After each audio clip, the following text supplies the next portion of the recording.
You walk through that door, girl, you better be ready to never walk back out the same person. She heard those words and pushed the door open anyway.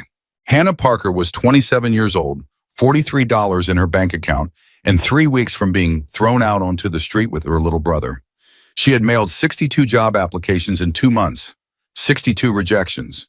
And the only ad left on the board, the one every single person in town had walked past without stopping, had the words Iron Ridge Bar printed at the bottom. Everyone knew what that meant. Everyone knew who drank there. She went anyway. If this story moves you, please subscribe to this channel and follow Hannah's journey all the way to the end. Drop a comment below telling me what city you are watching from. I want to see how far this story travels. Now let's begin. The summer Hannah Parker turned 27 was the summer she learned that rock bottom has a basement. She had believed the way young people believe things before life corrects them, that hardship was temporary. That if you worked hard enough, stayed decent enough, kept your head down and your hands clean, the universe would eventually balance the ledger in your favor. She had believed that right up until the morning she stood in the kitchen of her rented apartment in Victorville, California, staring at 3 separate envelopes on the table, one from the collection agency that had inherited her father's unpaid hospital bills, one from her landlord, and one from the electric company, and realized with a cold settling clarity that believing something very hard does not make it true. She was out of time. She was out of money, and she was out of options that didn't require her to look her 19-year-old brother in the face and tell him that college was never going to happen. That was the part she could not stomach. Not the debt, not the eviction notice, not even the hollow grinding shame of it all. It was Tyler's face she kept seeing every time she opened another rejection email. Tyler, who had worked every weekend shift at the grocery store for 2 years to save up his portion of the application fees. Tyler, who kept his acceptance letter from San Bernardino Valley College folded in the front pocket of his backpack because he said it reminded him that something good was coming. She had not told him yet that she could not cover the tuition gap. She kept meaning to. She kept opening her mouth at dinner and then closing it again watching him talk about his roommate situation and his class schedule, and she would just nod and pass the salt and tell herself she would figure it out by morning. She had been telling herself that for 11 weeks. On a Thursday afternoon in late July, Hannah sat down at the kitchen table with a yellow legal pad and a pen, and she wrote down every number she knew. Income, bills, debt minimums, utilities, groceries. She added and subtracted until the pen went dry, and then she found another pen and kept going. When she was done, she sat back in her chair and looked at what the number said. The number said she was drowning. Not struggling, not behind. Drowning the kind where you've already gone under twice and your arms are getting tired and the shore looks farther away every time you come back up for air. Her father, Robert Parker, had died 11 months earlier after a long fight with a condition nobody caught early enough because Robert Parker was a proud, stubborn man who didn't go to doctors until he absolutely had to, and by then absolutely had to meant emergency surgery, ICU stays, specialist consultations, and a bill that arrived 6 weeks after the funeral in an envelope so thick it felt obscene. Hannah had taken on the debt because Tyler was 18 and just out of high school, and there was nobody else. She had taken it on the same way she had taken on everything since her mother left when she was 12, quietly without ceremony, because someone had to. She had been working 2 jobs since the spring. Waitress during the day at a diner on Route 66 that smelled like grease and broken dreams, and a cashier position 3 evenings a week at a drugstore that paid just enough to make her feel like she was contributing without actually solving anything. Then the diner closed, the owner retired, no warning, just a sign on the door one Monday morning, and the drugstore cut her hours because the new district manager was implementing something called a lean staffing model, which was corporate language for "we are going to make your life significantly worse without technically firing you." She had applied everywhere: restaurants, retail offices, warehouses, a call center out by the highway that had a reputation for being soul-crushing, but at least paid $12 an hour. She had shown up on time, dressed right, smiled correctly. She had references. She had experience. She had a partially completed nursing degree from a program she had to drop out of 3 years ago when the money ran out, which meant she was slightly overqualified for most entry-level positions and slightly under-credentialed for anything that paid enough to matter. 62 applications. Not one callback that turned into an offer. She was on the county library's public computer. On a Friday morning, her home internet had been the first thing she cut when the budget collapsed, scrolling through the local job listings for what felt like the 100th time when she saw it. It was a physical index card pinned to the community board beside the printer station. Handwritten. Blue ink slightly smudged like whoever wrote it had been in a hurry or didn't care much about the impression it made. Bartender needed, night shift, Iron Ridge Bar, experience preferred, cash tips, ask for Frank Donovan. Hannah stared at it for a long moment. She knew Iron Ridge. Everybody in the valley knew Iron Ridge. It sat on the edge of town on a stretch of road where the streetlights had been broken long enough that nobody bothered reporting them anymore. It was a bar that existed in the particular social space between a local institution and a warning. The parking lot was always full of motorcycles.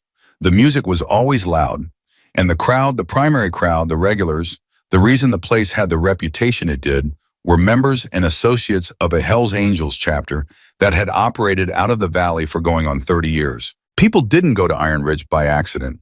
You either belonged there or you had a very specific reason for showing up. And either way, you understood that certain rules applied inside those walls that had nothing to do with posted signage or liquor commission guidelines. The kind of rules that came from 30 years of a community defining its own terms. She had heard the stories. Everybody had. A guy tried to start something in the parking lot 2 summers ago and ended up in the hospital. A journalist tried to do an expose piece, and the story was killed before it ran, though nobody was entirely clear on how or why. The county sheriff's office had a file on the place, but there was a running joke among locals that the file had more question marks than answers.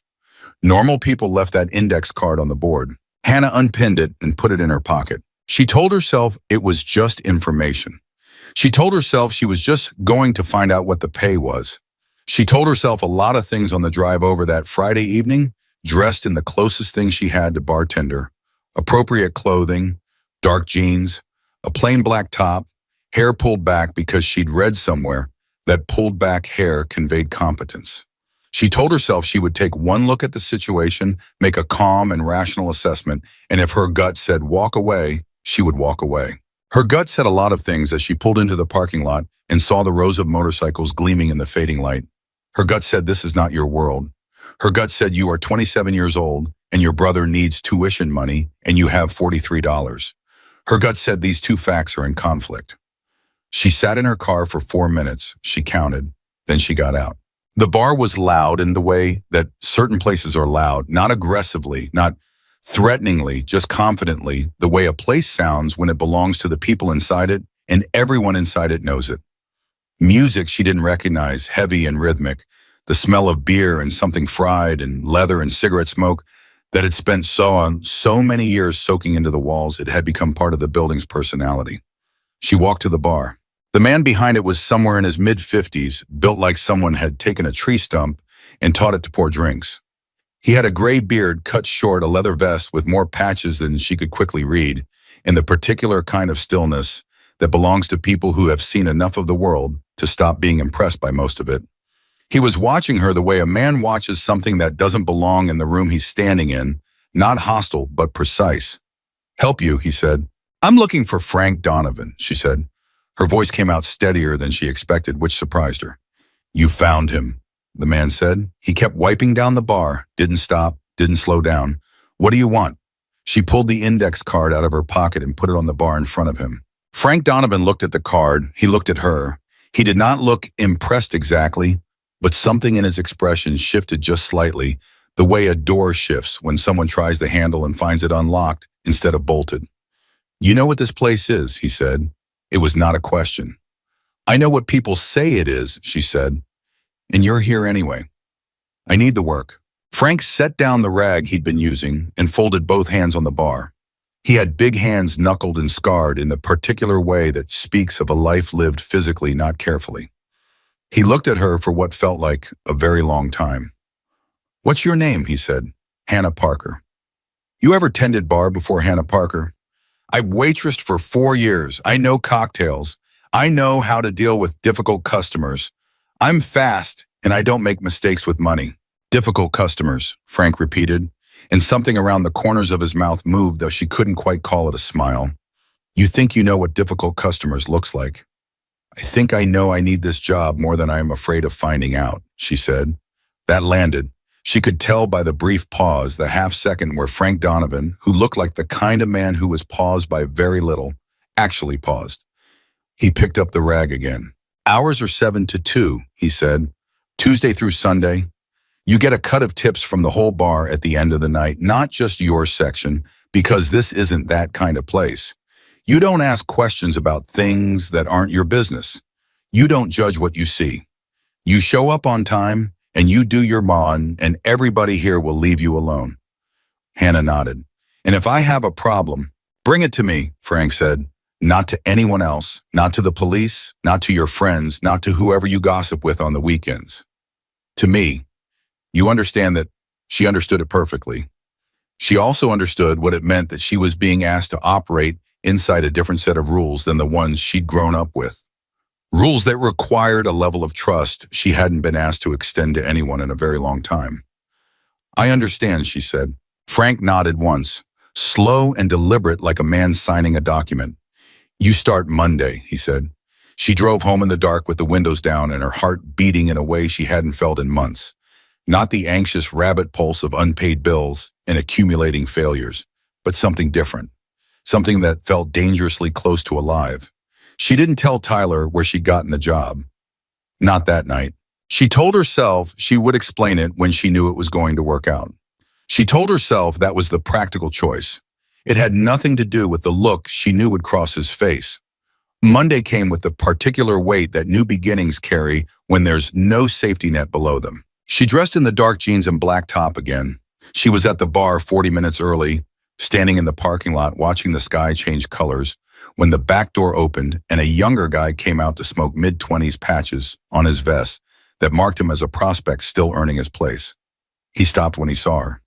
You're the new bartender, he said. Not a question. News apparently traveled. Hannah, she said. Dex, he said, and took a drag of his cigarette, studying her with the open, uncomplicated curiosity of someone who hadn't yet learned to hide what he was thinking. You scared?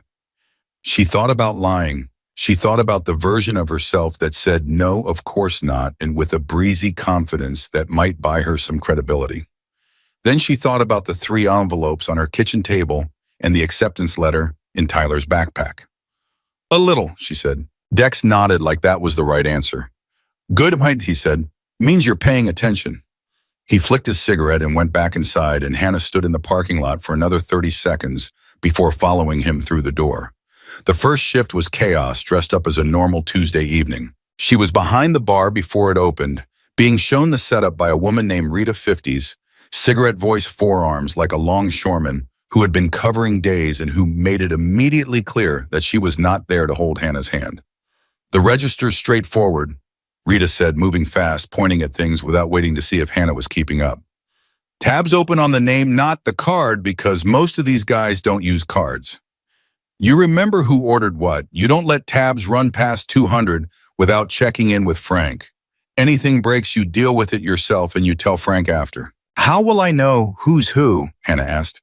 Rita looked at her for the first time with something approaching real attention. You'll figure it out, she said, or you won't, and Frank will find someone else. It was as orientations went impressively unsentimental.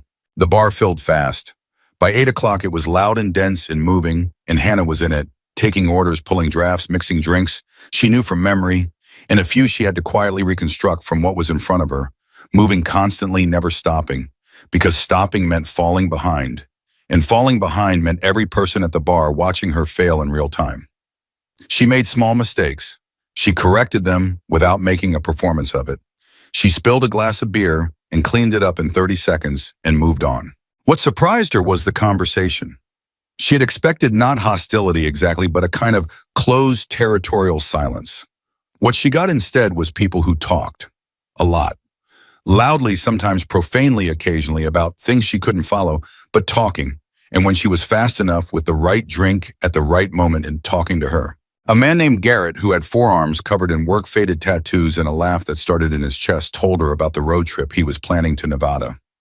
A woman named Bev, girlfriend of one of the senior members, told her about her daughter's school problems with the specific, exhausted frustration of a mother who was running out of ideas.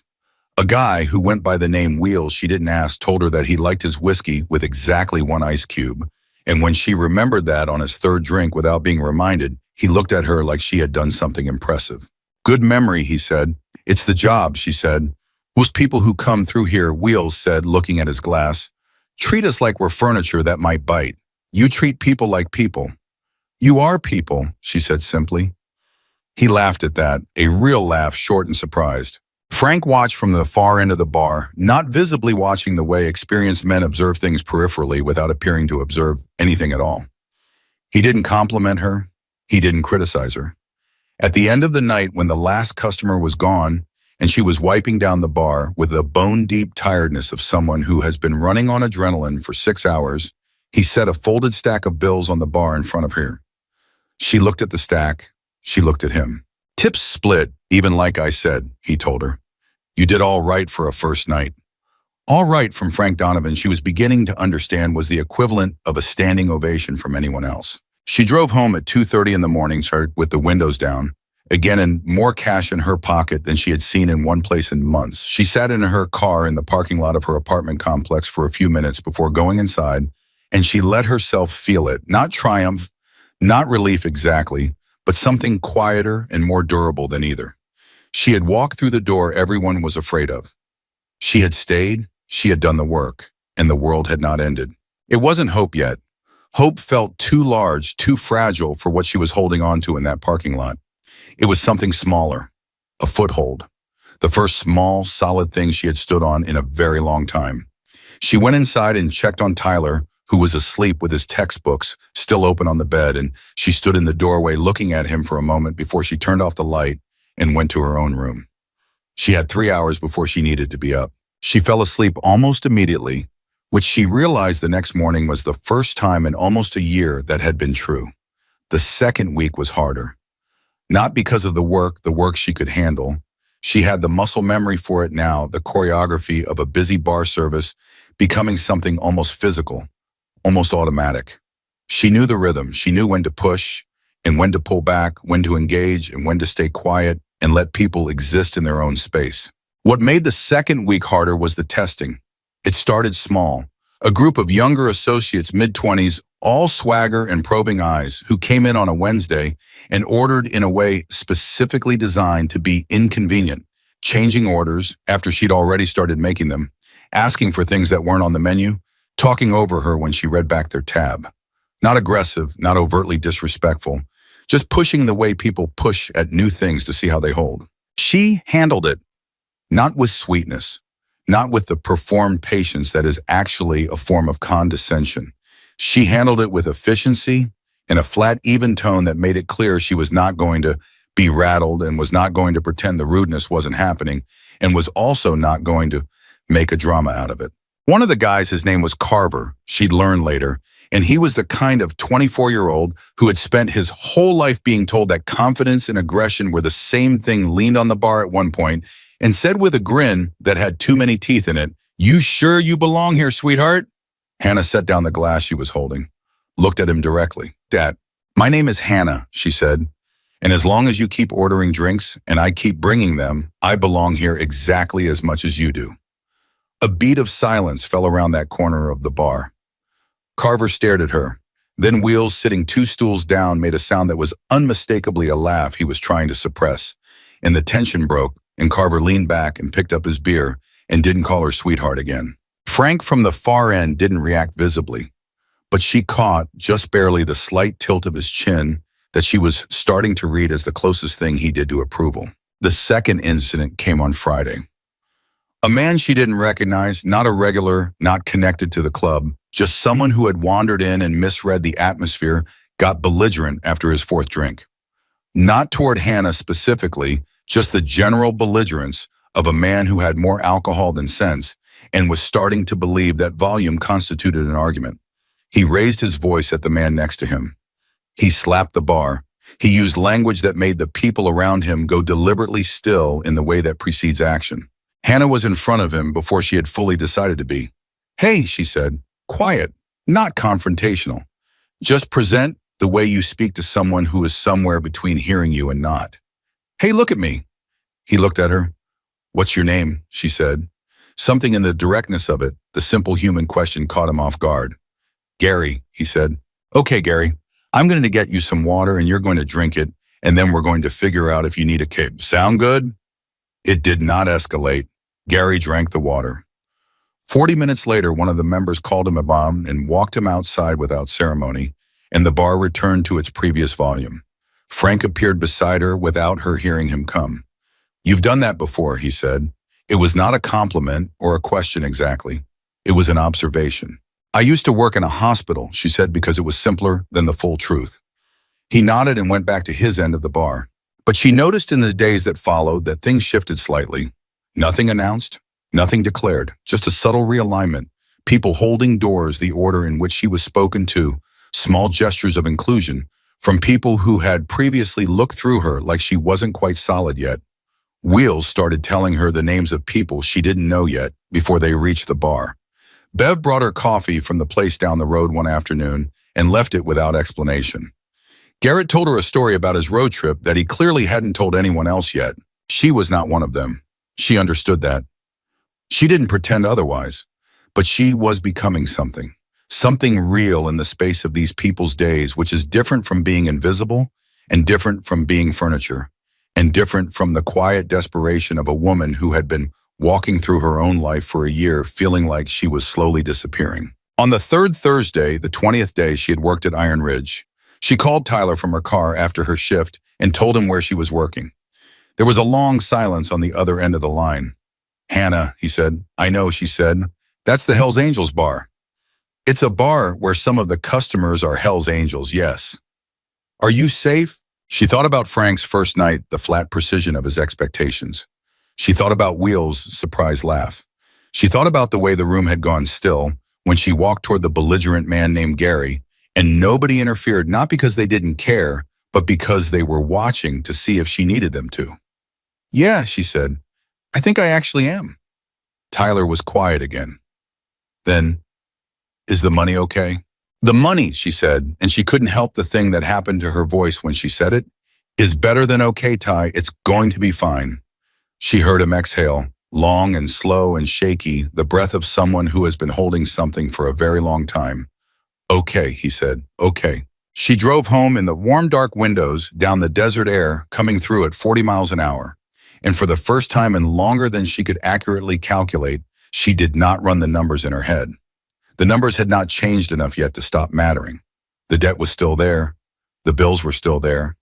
The distance between where she was and where she needed to be was still real and measurable and not to be minimized. But something else was there too now. Something she had almost stopped believing was a thing that could exist for her, specifically in this particular life at this particular juncture. A reason to think that tomorrow might be better than today. She wasn't sure what to call it. Hope felt too fragile and too large. Purpose felt too grand for a woman who was, when you stripped everything else away, a bartender at a biker bar outside Victorville, California, trying to keep the lights on and send her brother to college. But whatever it was real. She could feel it the way you feel something that has been absent long enough that its return feels strange, like warmth after cold, like sound after silence, like being seen after a very long time of being invisible. She thought about the index card on the library bulletin board. She thought about the 62 rejections.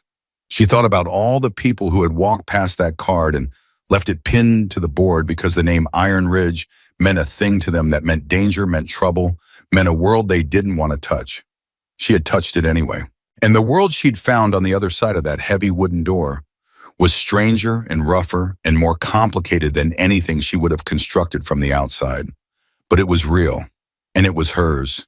And for tonight, under the desert stars, with the warm air coming through the windows and cash in her pocket, and her brother's voice still in her ears saying, okay, that was enough. It was more than enough. It was everything. The fourth week was the week Hannah stopped counting the weeks. She didn't notice it happening. There was no moment of decision. No morning she woke up and declared that Iron Ridge Bar was no longer a temporary solution to a permanent problem. It was more gradual than that, the way a place stops being somewhere you go and starts being somewhere you belong, measured not in days, but in the slow accumulation of small recognitions. The way Frank stopped watching her from the end of the bar quite so carefully. The way Garrett saved her the last cup of coffee from the pot without being asked. The way the crowd parted slightly when she moved through it, not because she was important, but because she had become known. Known was different from liked. Known was more durable. She still went home to the same apartment, the same stack of envelopes on the table, the same careful arithmetic of what came in and what went out. But the arithmetic was changing, slowly in increments that felt too small to celebrate in isolation, but that added up to something real when she looked back over the month. The electric company had been paid. The collection agency had received its first payment in 6 months, small enough to be insulting but large enough to pause the calls for a week. Tyler had his tuition deposit in the bank. These were not triumphs. They were the absence of disasters, which when you have been living in disaster long enough, starts to feel like the same thing. She was wiping down at the bar on a Tuesday afternoon, 90 minutes before opening, when the door opened and a woman walked in who did not belong to the usual world of Iron Ridge. Mid-40s expensive haircut, the particular tight expression of someone who has practiced composure so long, it has become structural. She looked around the bar the way people look at things they find distasteful but need to tolerate temporarily. She looked at Hannah. "I'm looking for Frank Donovan," the woman said. "He's not here until he bites," Hannah said, toying. "Can I take a message?" The woman's eyes moved around the room again. She seemed to be calculating something. "Tell him Sandra Reeves came by," she said. "Tell him the matter we discussed requires his attention sooner than he thinks." She paused. "Tell him the timeline has moved up." She left before Hannah could ask what that meant. Hannah wrote the name and the message on a Post-it note and stuck it on the register. When Frank came in at 5, he read it without expression, folded it once, put it in his vest pocket, and said nothing. Hannah had learned enough about Frank Donovan in 4 weeks to understand that asking follow-up questions about things he chose not to explain was not a productive use of either of their time. She filed it away in the part of her mind reserved for things that didn't make sense yet. The real shift, the one that changed the texture of everything, happened on a Wednesday night in the 5th week, and it happened fast. The way things that matter always seem to happen fast, even when you're standing right in the middle of them. It was close to 10 o'clock. The bar was at its midweek rhythm, steadier than a weekend, but busy enough that Hannah had been moving continuously since her shift started. She was halfway through filling a pitcher of draft when she heard the sound, not loud, not dramatic, just a specific quality of impact, followed by a silence that lasted exactly long enough to register as wrong. Outside, the back parking lot. She set the pitcher down. She looked at Frank. Frank was already moving toward the back door, and behind him, 2 of the senior members were moving too. The particular controlled speed of men who have practiced responding to trouble their entire adult lives. Hannah followed them without deciding to follow them, her body moving on a calculus that hadn't involved her conscious mind. The back lot, a young man down. Dex, she recognized him, the prospect who had asked her if she was scared on her first morning. He was on the ground beside his motorcycle, and even from a distance, even in the bad light, Hannah could read what she was looking at with the part of her brain that 3 years of nursing coursework had never fully gone quiet. Bad angle on the fall. His arm was wrong, his breathing was wrong, and there was blood coming from somewhere at his hairline that was moving too fast. "Somebody call 911, she said, loud, clear, no hesitation. She was already on the ground beside him. Frank said, "You know what you're doing?" "I have nursing training," she said.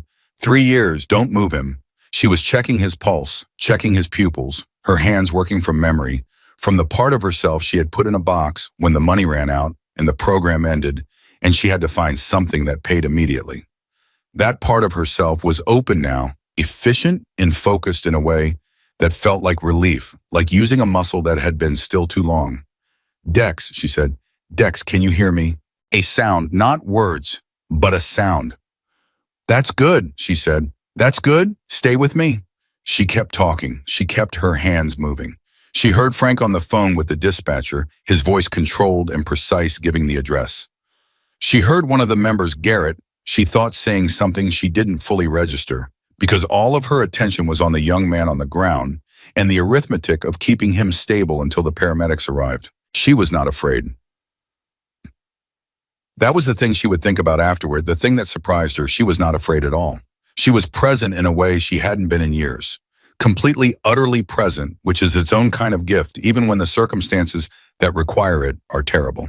The paramedics came in 11 minutes. They took over with the smooth efficiency of people doing work they know by heart, and Hannah stood back and told them what she'd found, what she'd done, what she'd observed about his responsiveness, speaking in the clipped clinical language that came back to her like a language she'd never stopped dreaming in. When the ambulance left, she stood in the parking lot in the sudden quiet. Frank was standing a few feet away watching her. "You didn't panic," he said. "I trained for it," she said. I didn't finish." "Why not?"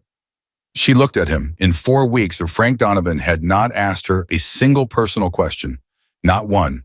She had the sense that personal questions from Frank were rare enough to mean something. "Money ran out," she said. He looked at her for a long moment. The expression on his face was not pity. She would have found pity unbearable, and she suspected he knew that. It was something more practical. A recalibration. The expression of a man updating what he knew about a situation. "Go finish your shift," he said. She went. But the bar was different when she walked back in. She couldn't have pointed to what exactly had changed, but she could feel it in the way conversations paused and resumed, in the way eyes followed her to the bar, and then looked away with something different in them than before. Not sympathy, something quieter and more lasting than sympathy. Wheels leaned on the bar when she got back to her station. He didn't say anything for a moment, just looked at his glass. "That was something," he said, finally. "He's going to be okay," she said. "The paramedics said so." "I know." He paused. "That's not what I meant." She didn't ask him what he meant. She thought she understood. Dex was in the hospital for 4 days. Fractured wrist concussion, 6 stitches at his hairline. When he came back, he walked through the bar door on a Saturday evening with his arm in a conscious and his head still showing the edge of the bandage, and the room received him the way the room received people who mattered, with noise and warmth, and the specific kind of ease that belongs to people who are genuinely glad to see each other. He came to the bar first, to Hannah. "They said at the hospital that the way you kept me stable probably stopped the concussion from being a lot worse," he said. He said it looking at the bar surface, not at her the way young men say important things when they haven't yet learned a different way. "I'm glad you're okay," she said. He finally looked up. He was young. She kept noticing that, how young he was, with Tyler's kind of young, the kind that still has a whole architecture of becoming left ahead of it. "Why do you stay here?" he asked. "I mean, you're obviously smart. You had a career. You could have gone somewhere else." "I needed work," she said. "You could have found work somewhere easier." She thought about the 62 rejections. She thought about the index card on the library board that everyone else had walked past. "Easier wasn't available," she said. Dex nodded slowly. "Well," he said, "for what it's worth, you're the first person in a long time who came in here and didn't treat any of us like—" He stopped, started over. "Like we're the thing people are afraid of," he said, "instead of just people." She thought about what Wheels had said to her weeks ago. "You treat people like people." She was starting to understand that this was not a small thing in the world of Iron Ridge. It was, in fact, a very large thing, because these were people who spent their entire lives being treated as a category, a threat, a symbol, a cultural shorthand for danger, by everyone who hadn't taken the time to stand in the room with them long enough to find out otherwise. And Hannah had been standing in the room. The change in the club's attitude toward her after the Dex incident was not sudden, and it was not announced. It was a slow, structural thing, the kind of change that only becomes visible in aggregate. Senior members who had previously acknowledged her with the minimum courtesy required began to speak to her. Really speak, not just ordering drinks, but conversations, the particular conversations that happen at bars late at night when people's guards come down and the truth of their days comes out. She heard about families, children, fathers who were sick mothers who had past marriages that were straining under pressures that had nothing to do with the patches on their vests. She heard about the work they did, the actual work, the mechanics and the construction and the road jobs and the small businesses that a lot of them ran the ordinary texture of ordinary lives that the outside world never saw, because the outside world had decided what they were before meeting them and saw no reason to update the verdict. She listened. She didn't editorialize. She didn't offer unsolicited opinions. She asked questions when it felt natural and stayed quiet when it didn't. And she remembered what people told her, birthdays, names of kids, the outcomes of things that had been worrying someone the last time she'd seen them. And when those things came up again, she asked, "It sounds small," Hannah would think later. "It sounds like basic decency." But she had been in enough places with enough people to know that basic decency was not in fact basic. It was chosen. It was practiced. And most people most of the time did not practice it with people they had decided were beneath it. Bev brought her coffee every day now. It had become a ritual unannounced and reliable. One afternoon she brought 2 cups and sat across the bar from Hannah and said without preamble, "My daughter's school situation is worse." "The teacher who isn't listening," Hannah said. Bev looked at her. "You remember that? Tell me what happened." Bev talked for 20 minutes. Hannah listened, asked 2 questions, and at the end said, "She needs an advocate in that room who isn't her parent.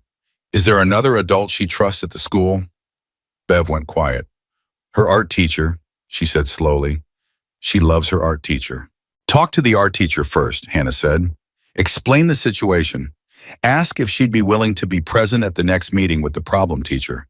It changes the dynamic completely when someone you trust is watching." Bev stared at her. She stopped. "How do you know that?" "I spent 3 years in a hospital system," Hannah said. "Advocacy is everything. Nobody fights well for themselves when they're scared, but people fight very well for other people." Bev was quiet for a long moment. Then she reached across the bar and briefly squeezed Hannah's hand, a quick, firm squeeze, the kind that means more than the gesture, and stood up and went back to her table. That was when Hannah felt it for the first time. Not just the foothold she'd found in the parking lot after her first shift, not just the relief of income and stability. Something that reached further back and deeper into the part of her that had been quiet for a long time. The feeling of being useful to someone, really useful in the way that matters, the way that changes the trajectory of a thing even slightly permanently. It hit her harder than she expected. She had to put her hands flat on the bar for a moment and breathe. Frank was passing behind her. He didn't stop, but he said very quietly, "You're good at this." She didn't know exactly what this was, the tending, the listening, the whatever it was she was doing when she was at her best behind this bar. But she knew he wasn't talking about the drinks. "Thank you," she said. He walked on. It was the 6th week when Garrett came in on a Thursday looking wrong. She noticed it before he sat down, before he ordered, before he said anything at all. She noticed it in the set of his shoulders and the particular way he sat, not relaxed, not leaning forward, with the easy sociability she'd come to associate with him, but contracted, folded in on himself in the way people fold when they're carrying something they don't know how to put down. She poured as usual without asking. He drank half of it without speaking. "You don't have to tell me," she said finally, "but if you want to, I'm here." He turned the glass in his hands, big hands like Frank's stained with work. "My brother," he said. "He's sick, for real sick, and He stopped. "I've been sending him money, which is fine, I can do that. But he lives in Phoenix, and I can't get out there right now, and I don't know if—" He stopped again, jaw tight, the look of a man fighting something very hard in a very small space. "I know what that feels like," Hannah said quietly, "not knowing if you're doing enough from a distance." He looked at her. "My dad," she said. "I was working 2 jobs when he got sick. I couldn't be at the hospital as much as I wanted. And then he was gone and I kept—" She paused, found the word. "Auditing." Running back through every decision, wondering if any of it would have changed anything. "Did it help?" Garrett said. "The auditing." "No," she said. "It never does." She let that sit for a moment. "But showing up does. Even when you can't be there in person. Even when it's a phone call. The presence matters. Even the imperfect kind." Garrett looked at his glass for a long time. Then he said, "You're different, you know that." "Different how?" "Different like," he thought about it, "like you actually mean what you say. There's no performance in you. Most people, there's performance. Like they're watching themselves while they talk, checking if it's landing right. With you, there's none of that. You just say the thing. The thing is usually just the truth," she said. "Yeah," he said. "Most people are scared of that." He finished his drink, ordered another, talked a little more about his brother, about the years between them that had been easier before life complicated everything, about the way distance does something to love that you don't notice until you're standing in the middle of it. Hannah listened and asked the right questions in the right places, and when he finally stood up to leave, he looked lighter than when he came in, not fixed. Nothing was fixed but lighter, the way you get when you've set something down briefly and been reminded that it doesn't have to be carried alone. Thanks, he said, and she could tell it cost him something to say it. Anytime, she said. After he left, Dex appeared at the other end of the bar. He'd been sitting quietly in the corner she realized had probably heard most of it. You should have finished that degree, he said. Yeah, she said. Why didn't you? Really? She looked at him. He was 23 years old and still figuring out who he was going to be, and there was something in the directness of the question that deserved a direct answer. Because the money ran out, and when the money runs out, you stop making choices and start making concessions, she said. And then the concessions start to feel like choices, and then you forget that they weren't. He thought about that. That's pretty dark. It's pretty common, she said. So what changed? She almost said nothing changed. I just ran out of options that were less frightening. But that wasn't entirely true anymore, and she was too honest to say something that wasn't entirely true. I stopped waiting for things to get easier, she said, and started doing the next thing that needed doing. He nodded slowly like he was filing it away somewhere useful. The 7th week brought something she didn't see coming. Frank called her into the back office on a Monday afternoon before her shift, which he had never done before. The back office was the kind of room that reflected its occupant completely. No decoration, no warmth. Everything functional and deliberately organized, a room that said its owner had never confused sentiment with utility. He sat behind the desk. He gestured to the chair across from it. She sat. I want to increase your hours, he said, and your base pay. She waited. You become useful to this bar in ways that go beyond making drinks, he said. I don't use the word useful like it's a small thing. To me, it is not a small thing. I understand that, she said. I also want to ask you something, and I want you to answer honestly. He folded his hands on the desk. The nursing training. Is finishing it a real goal, or is it something you say because it's easier than admitting you've let it go?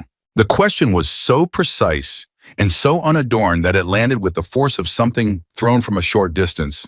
She felt the impact of it in her chest before she'd formulated a response. Real goal, she said. I haven't let it go. I haven't had the conditions for it. What conditions do you need? Time, money, stability. She paused. Those 3 things in that order. Frank looked at her for a long moment. The money part, he said, is something we might be able to address. There are people here who have resources they use for things they consider worthwhile. He said it without embellishment, without sentiment. I'm not offering charity. I'm telling you that investment in capable people is a thing that makes sense to certain people here if the capable person has made herself trustworthy. Hannah felt something shift in the room. Not in a frightening way, in the way of a door opening onto something larger than the hallway that preceded it. Are you saying what I think you're saying? She said. I'm saying that you've spent 7 weeks making yourself indispensable to this bar and to a number of people in it, Frank said, and that has not gone unnoticed and it has not been forgotten. And the people who notice things and remember them are people who tend to act on that information. He stood. Think about what finishing that program would cost. Bring me the number. She walked out of that office and stood in the hallway for a moment with her back against the wall and her eyes on the ceiling, breathing carefully. This was not the job she had taken 7 weeks ago out of desperation. This was not the story she had told herself when she unpinned that index card from the bulletin board. None of this, not Frank's offer, not Dex's recovery, not Garrett's gratitude, not Bev's coffee every morning, not Wheel's surprise laugh on the first Tuesday, was any version of what she had expected to find behind those heavy wooden doors. She had expected to survive it. She had not expected to matter. She went out to the bar and started her shift, and the night ran long and loud and full, and somewhere around midnight, with the bar at its peak and the music at its loudest, and every person in the room in the particular suspended animation of a good night going exactly the way it should. Hannah Parker looked up from the glasses she was filling and felt with a clarity that arrived without warning and without apology that this was where she was supposed to be. Not permanently, maybe. Not forever. The future was still the future, and it had its own demands and requirements that hadn't disappeared. But right now, on this Tuesday night, in this loud and complicated and entirely unexpected place, she was exactly where she needed to be. The feeling lasted the rest of the shift.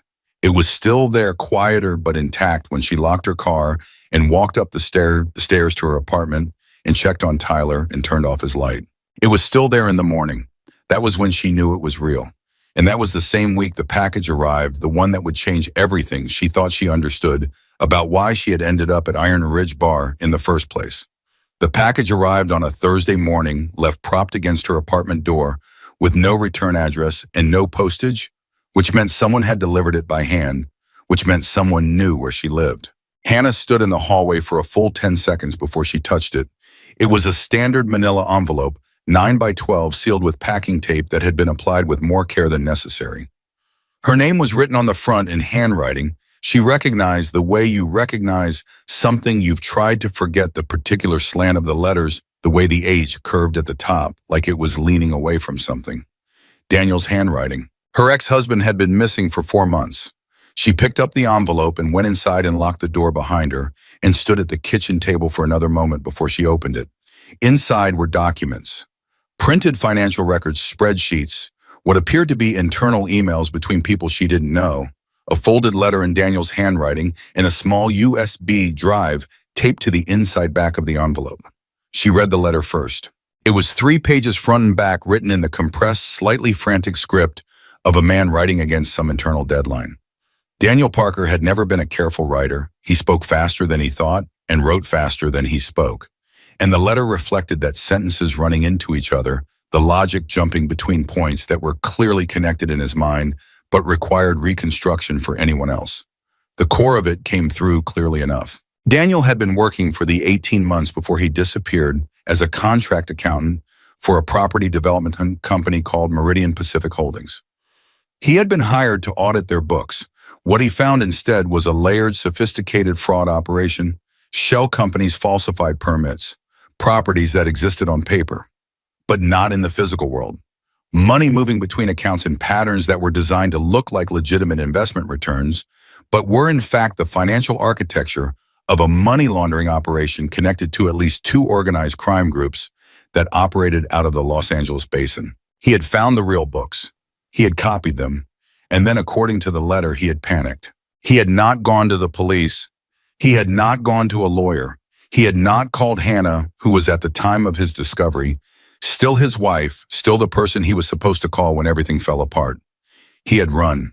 He had taken what he knew and disappeared into the particular kind of fear that belongs to people who have stumbled onto something that powerful, dangerous men do not want found. And before he ran, he had mailed everything to the only address he was certain he still had Hannah's. Except the envelope had been misaddressed. It had gone to the old apartment, the one she'd had to leave 8 months ago, when the rent became impossible, and it had sat in a forwarding limbo for 4 months, while the situation apparently deteriorated until somehow she didn't fully understand how, from the letter, it had been rerouted and delivered this morning by someone Daniel had trusted to find her. Hannah put the letter down on the table. She sat very still for a moment. Then she picked up her phone and called Frank. He picked up on the second ring, which surprised her. It was 8 in the morning, 2 hours before she'd ever seen Frank Donovan awake and functional. "What's wrong?" he said, not a question. "I need you to come to my apartment," she said. "I have something you need to see." A pause. "Are you in immediate danger?" She looked at the documents spread across the table, at the USB drive, at 3 pages of her ex-husband's handwriting explaining exactly how deeply he had managed to involve himself, and apparently her by extension, in something that people had already disappeared over. "Not yet," she said, "but I think I might be soon." He arrived in 22 minutes. Alone. He came through the door, looked at the documents on the table without touching them, read the letter she handed him, standing up, and was quiet for a long time after he finished. "Meridian Pacific," he said finally. "You know them?" Hannah said. Frank set the letter down carefully. "I know the name," he said. "I know the name the way you know a smell before you know what it belongs to." He looked at her. "How long ago did your ex-husband disappear?" 4 months ago, in March. "And you had no contact with him before this?" "We'd been separated for over a year," she said. "The divorce wasn't final yet, but we weren't. There was no contact. He didn't tell me anything about what he was doing. Frank looked at the envelope, at the USB drive, at Hannah. You haven't plugged that in, he said. I was waiting for you. Bah. Something moved across his face. Brief, difficult to read. Good, he said. Don't plug it into anything that connects to your home network. He pulled out his phone. He made a call that lasted 40 seconds, said 3 sentences she wasn't meant to understand the full context of, and hung up. Someone's coming who can look at this safely, he said. In the meantime, you don't tell anyone about this. Not Tyler, not Bev, not Dex, nobody. Frank. Hannah. He said her name the way he said important things, flat, direct, with the particular weight of someone who has navigated serious situations enough times to know exactly which words to use and how much space to give them. Whatever is on that drive and in those documents, it was enough to make your ex-husband run. You understand what that means. She understood. She understood it viscerally in the way that the body understands danger before the mind has fully processed it, a cold settling in her chest, a sharpening of everything, the world becoming very specific and immediate around her. She had walked into Iron Ridge looking for a paycheck. Now she was sitting at her kitchen table with evidence of organized crime, financial fraud, and a missing husband and a USB drive she was afraid to open. The man Frank sent came at noon. His name was Reyes, 50s, quiet as furniture, who looked at the USB drive and the documents with the focused attention of someone who had spent a career reading exactly this kind of material. He didn't explain who he was or what his background was, and Hannah had learned enough about Iron Ridge's extended world to understand that certain questions were not productive. He worked for 3 hours at her kitchen table on a laptop he'd brought himself, one that he assured her was not connected to any network. At the end of 3 hours, he sat back in the chair, looked at Frank and said, "It's real. All of it. The shell company structure alone, whoever built this knew what they were doing. This is at least 40 million in laundered funds over 3 years, maybe more." He paused. "And there are names in here that are going to make certain people very uncomfortable." "What kind of names?" Hannah asked. Reyes looked at her steadily. "Local officials, 1 county commissioner, 2 people at the permitting office, and at least 1 name connected to law enforcement." The room went quiet. Hannah felt the full weight of what she was holding settle onto her like a physical thing. This was not just corporate fraud. This was not just a missing husband. This was a corruption network with tentacles in the official structures that were supposed to provide recourse when things went wrong, which meant that the usual channels, the ones she might have reflexively reached for, were not safe channels. "Who do we trust?" she said. Frank and Reyes exchanged a look. The look of men who have navigated the space between official and unofficial systems long enough to have strong opinions about the question. "Not local law enforcement," Frank said. "Not until we know which names are on that list." "Federal," Hannah said. "Potentially," Reyes said, "but that takes time to set up safely. And in the meantime, the people whose names are in these documents don't know exactly where the evidence is or who has it. That's the only advantage we have right now." "So what do we do?" Hannah asked. Frank looked at her. "We sit on it, quietly, and we figure out how to move it without giving anyone a reason to move first." She nodded. She understood the logic. She did not entirely love the feeling of sitting on something that felt like a lit fuse, but she had spent 8 weeks learning to trust Frank Donovan's judgment in situations she did not fully understand, and this did not seem like the moment to stop. She went to work that evening. She stood behind her bar. She made drinks and listened and smiled and moved in the rhythm she had built over 8 weeks, and nobody who looked at her would have known that she was carrying something that felt in the quieter moments of the night like it could detonate. The first sign that something had changed came 3 days later. She noticed the car first, a gray sedan parked on the street outside her apartment complex 2 mornings in a row, different spot each time, same car, same slight tint on the windows that made the interior impossible to read. The kind of detail that most people would file under coincidence and forget. Hannah did not forget it because she had spent enough of her childhood watching her father's instincts about the world. Instincts honed by years of working in situations where details meant the difference between safety and trouble. To know that coincidence was the word people used when they didn't want to believe the alternative. She told Frank on the 3rd day. Not at the bar, she called him from a payphone outside a gas station 2 miles from her apartment, which she recognized even as she did, It was probably overcautious, but overcautious was better than the alternative. Gray sedan, Frank said when she described it. You get a plate. Partial. Starts with 7GHK. A pause. I'll have someone look at it. Another pause. You're staying at your apartment. Tyler's there, she said. It was not a question or an explanation. It was just the fact that governed everything. I know, Frank said.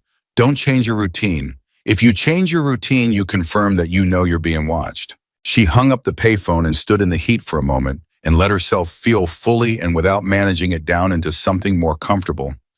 How afraid she was, not panicked fear. And panic were different things, and she had learned that in the back parking lot with decks bleeding on the ground, that fear could coexist with function. But afraid. Real and present and honest afraid. Then she got in her car and drove to work and functioned. The threatening message came on a Tuesday 8 days after the package. She found it under the windshield wiper of her car when she came out of the bar at 2:15 in the morning. A piece of paper folded once. 4 words printed in block letters. Leave it alone now. She stood in the parking lot in the dark and held the note and breathed. Then she went back inside and found Frank. He read the note without expression. He folded it and put it in his vest pocket. He looked at her with the direct, unsentimental attention that she had come to understand was his version of care. You're moving, he said. Frank, you and your brother. Temporarily. There's a place. He said it with the finality of someone who had already been thinking about this contingency and had made the relevant arrangements without being asked. It's safe and Tyler won't miss any school and you'll still work your shifts. But you're not staying in that apartment. She opened her mouth. She had a version of herself that wanted to argue the version that had navigated everything alone for so long that accepting help still felt like a failure of something, a concession to a weakness she was supposed to have overcome. But she thought about Tyler asleep with his textbooks. She thought about 4 words in block letters under her windshield wiper at 2 in the morning. Okay, she said. They moved Tyler 2 days later. Frank arranged it with a discretion that impressed her even then. The timing, the rote, the complete absence of drama. Tyler, to his credit, did not ask every question he clearly wanted to ask. He asked the one that mattered. Are you in trouble? He said, standing in the living room of the apartment. They were leaving his backpack on his shoulder like he was just going to class. I'm in a situation, she said. That's different. How is that different? Trouble is when you are caught, she said. A situation is when you still have options. He looked at her for a long moment with the particular expression he'd had since he was 14, the one that meant he knew she was managing him, that he was letting her because he understood it was necessary, and that he was quietly terrified underneath. Okay, he said. Okay. He picked up his other bag. I'm going to trust you. I know, she said. I'm going to deserve it. The bar came under pressure the following week. It started as noise rumor level noise, the kind that circulates in a community before it becomes concrete. That certain people had been asking questions about Iron Ridge. That a businessman connected to property development had been making inquiries about who worked there and for how long. That 2 people in the city planning office had suddenly become very interested in the bar's permits and zoning compliance. Frank told her on a Thursday evening before her shift, standing in the back hallway with the particular tension she had never seen in him before. Not visible anxiety. Frank didn't do visible anxiety, but a tightness at the jaw, a deliberateness in his words that told her he was choosing each one carefully. They're trying to find out what you have, he said. They know it's me. They know the evidence went to you.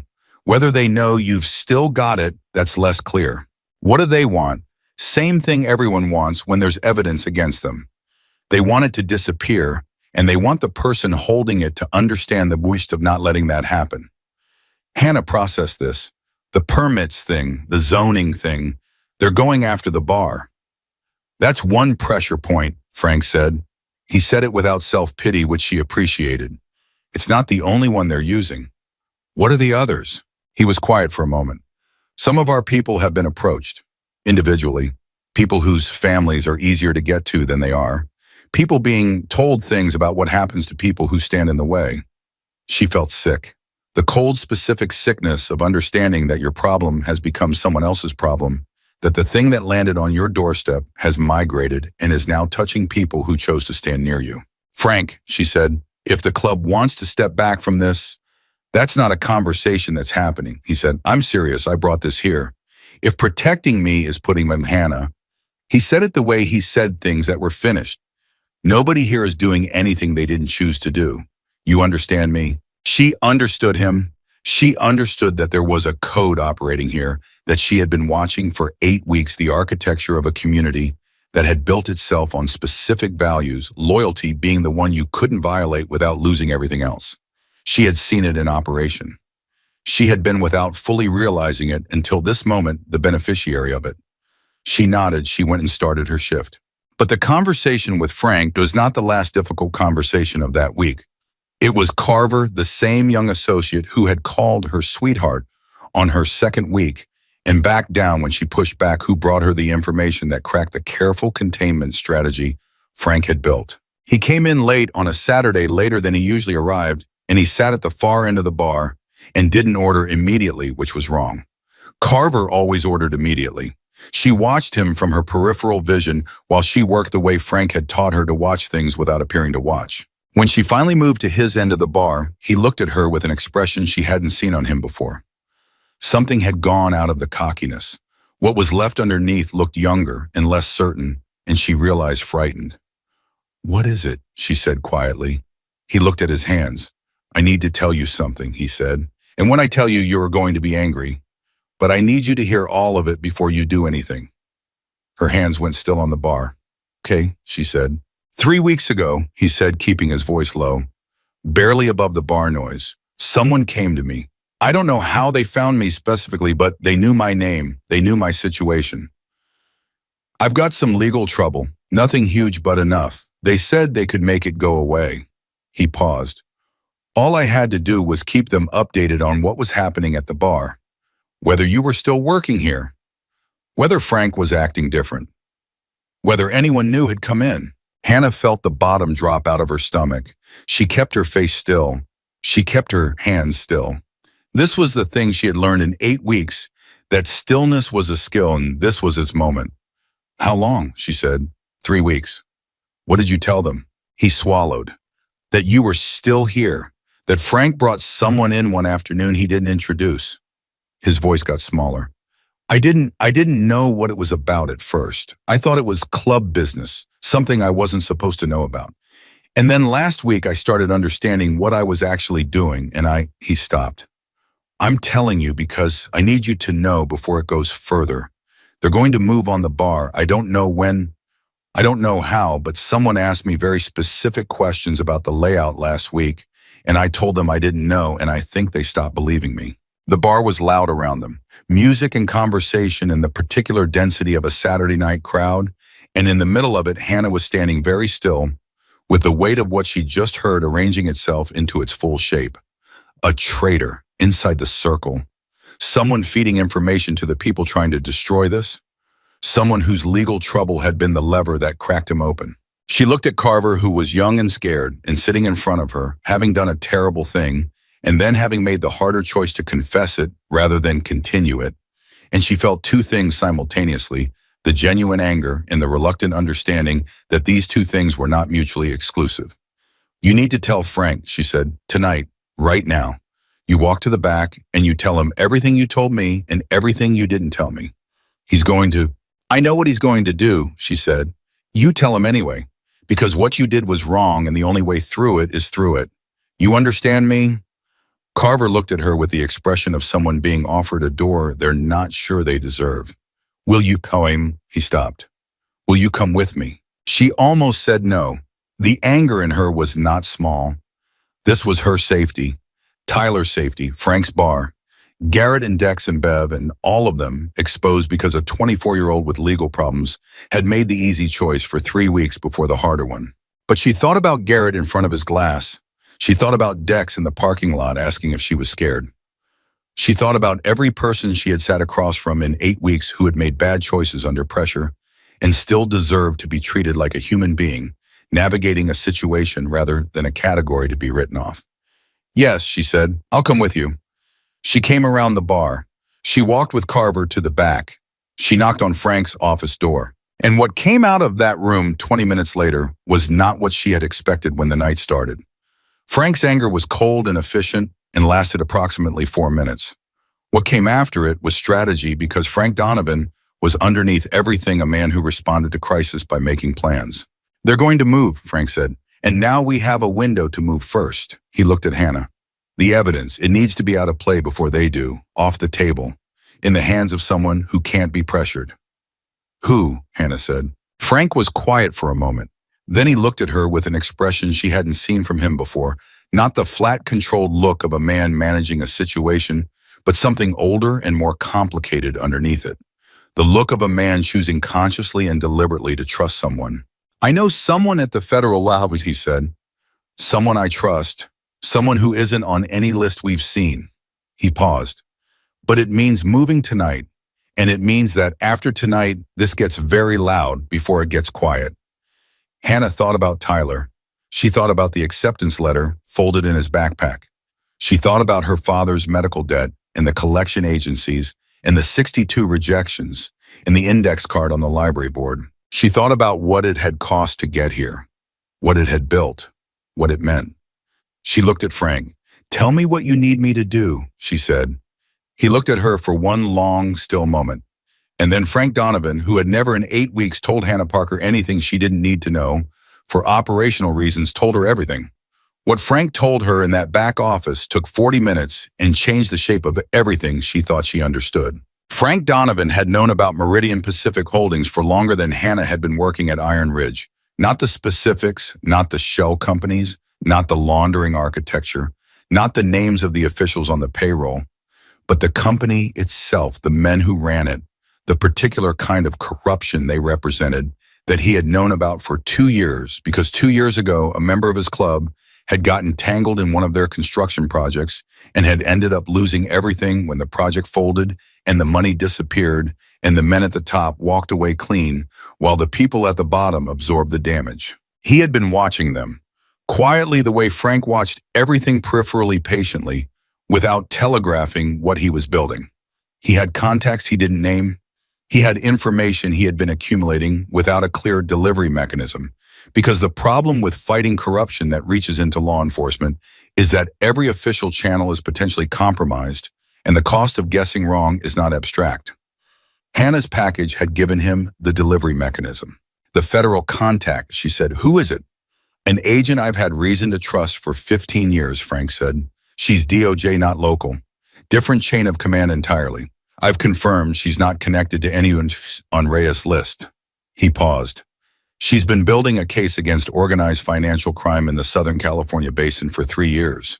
What you have in those documents fills gaps she hasn't been able to close. You've already talked to her, Hannah said. I made preliminary contact 2 days ago, he said. After the threatening note, I didn't tell you because I didn't know yet whether the situation would require it. Hannah absorbed this. The management of information, the careful sequencing of what she was told, and when she recognized it, not as condescension, but as Frank's version of protection. He had been running parallel tracks, keeping her in the dark on the pieces that would have frightened her before she needed to know them, while simultaneously building the architecture of a solution. She was not entirely comfortable with it, but she understood it. Tonight, she said, what does tonight look like? Frank spread a hand-drawn map on his desk. The bar layout, the surrounding roads, 3 or 4 locations marked with initials she didn't recognize. Reyes confirmed this afternoon that there's activity consistent with preparation around the bar.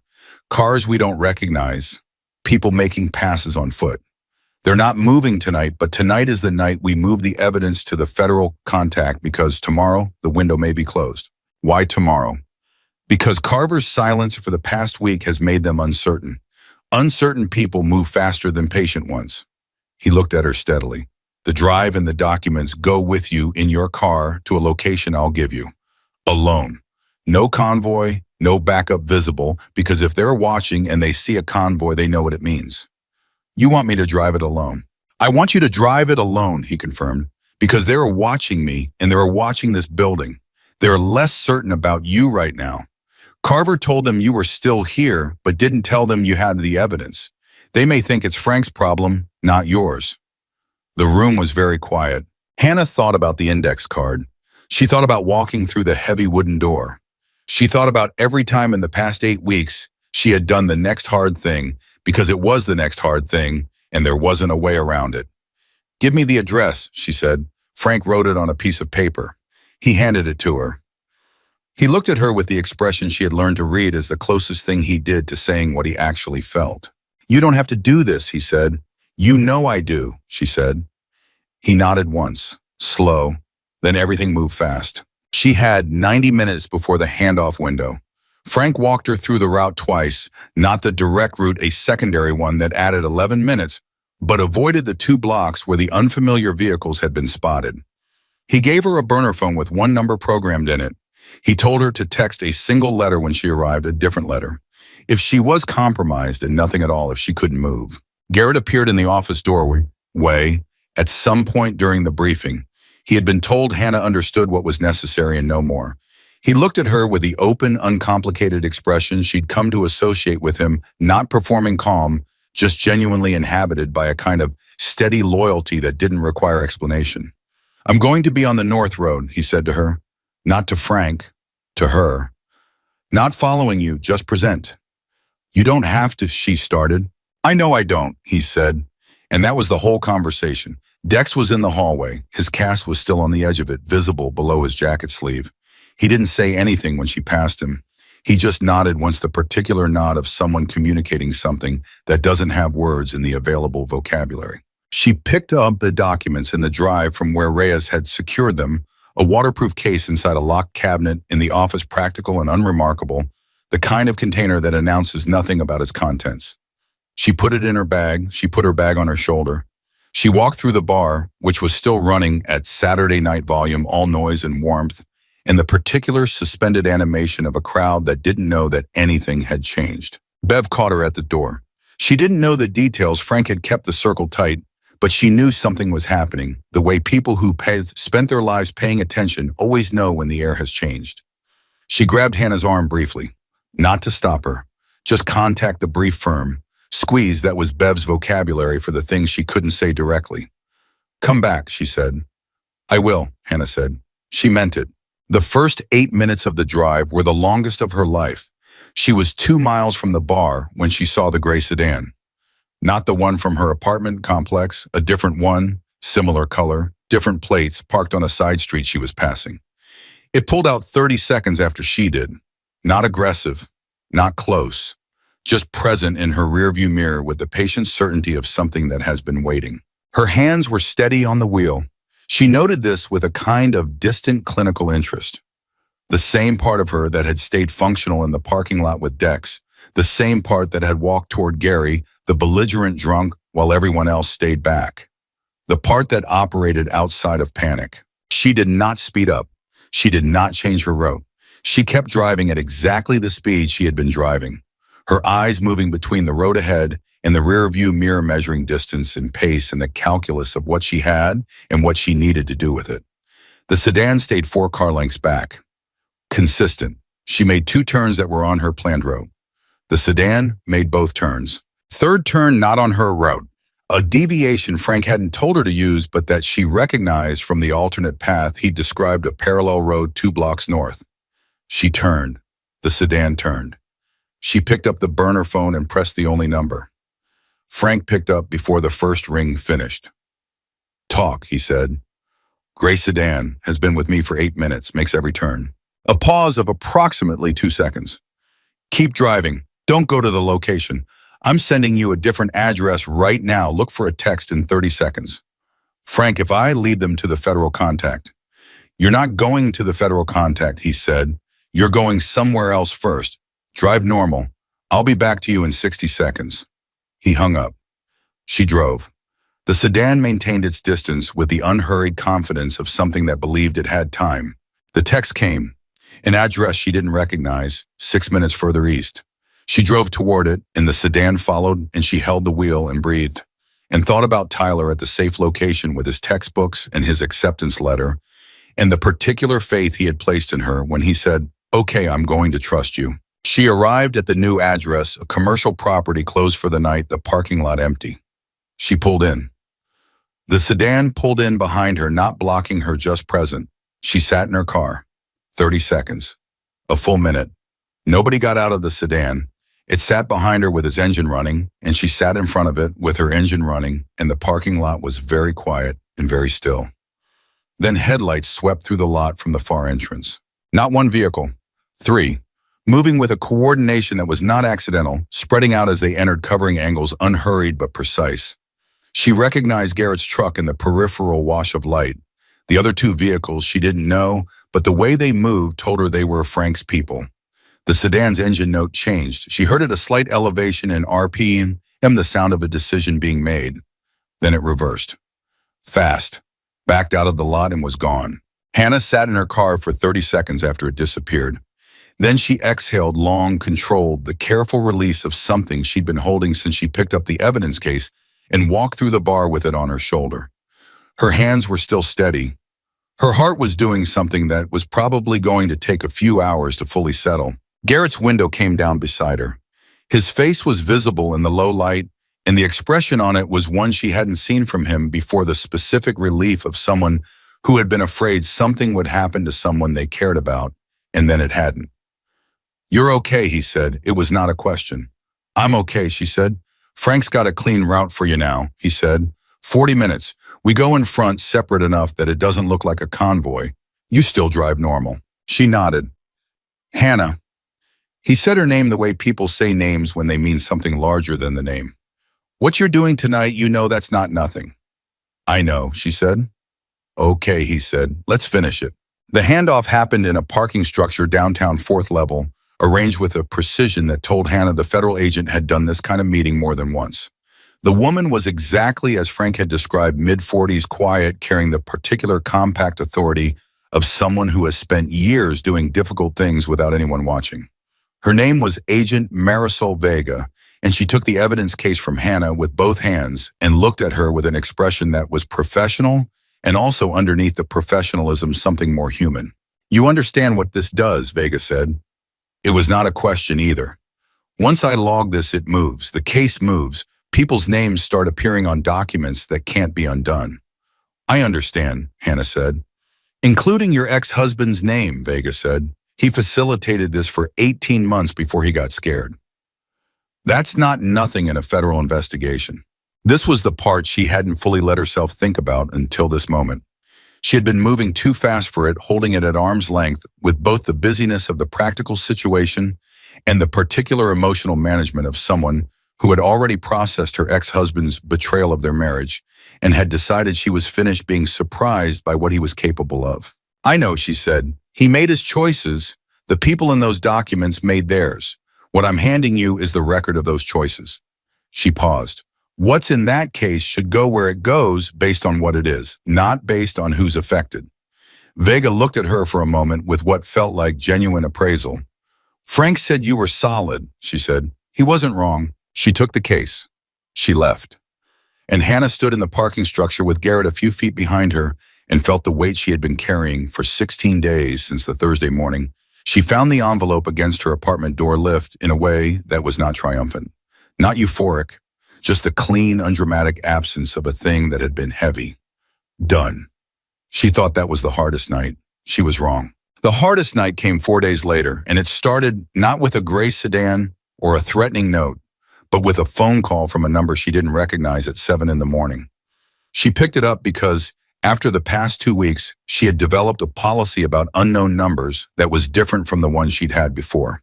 "Hannah." The voice was familiar in the way that things you've tried to forget are familiar, the particular timbre of it, the cadence, the way it said her name like it owned the sound of it. "It's Daniel." She sat on the edge of the bed where she'd been sleeping at the safe house and held the phone and said nothing for 3 seconds. "I know you got the package," he said. "I know what you did with it. I need to talk to you." "You've been missing it for 4 months," she said. Her voice was flat and controlled and said nothing about what was happening underneath it. "I know. I couldn't. It wasn't safe. Hannah, I need you to hear me out. I need you to understand what happened." "Where are you?" A pause. "I can't tell you that right now. I need to know you're alone first." "I'm alone," she said. Another pause, longer. She heard him breathe the particular quality of breath that belongs to someone who has been frightened for a long time and is not entirely sure how to stop. "I didn't mean for any of this to touch you," he said. "You have to believe that. When I found what I found at Meridian, I panicked.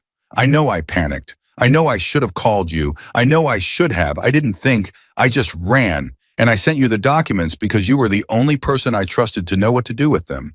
And I know that was a terrible thing to put on you. I know that. Hannah listened to all of it. She let him talk. She had a long history of letting Daniel Parker talk. He was in the way of certain men, someone who needed to hear himself explain himself before he could reach any kind of accountability, who needed to move through the self-exculpatory language to find the true thing underneath it. She waited for the true thing. Is that all? She said. Hannah, is that everything you called to say? A silence, longer than the others. She could almost feel him recalibrating.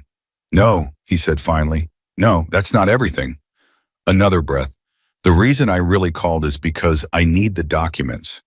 Not all of them, just there are specific records in there that have information that would make my situation significantly better if they weren't in the case you handed over. There it was, the true thing. Not an apology, not genuine accountability, not the call of a man who had been frightened and was now trying to come clean. The call of a man who had decided that his interests were still, even now, the organizing principle of the situation. He wanted to pull pages from the evidence that documented what he had done. He wanted to edit his own exposure while everything else burned. And he had called her. He had called her because even after everything, even after the year of separation and the medical debt and the 4 months of silence and the package that had blown up her carefully rebuilt life, he still believed that Hannah Parker was a resource he could access. Hannah sat very still on the edge of the bed. Daniel, she said. Yes. I handed that case to a federal agent 4 days ago. It's logged.